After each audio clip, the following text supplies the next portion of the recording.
Ich will der Welt nicht helfen. Hm. Aus einem ganz einfachen Grund.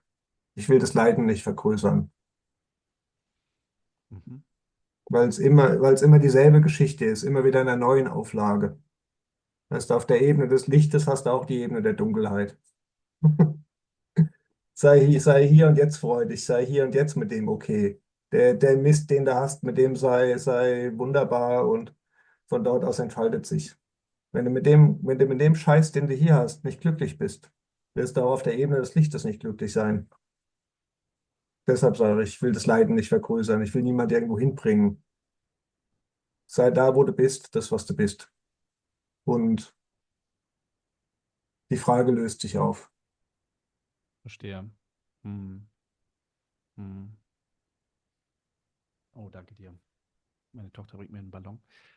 Ähm, ja.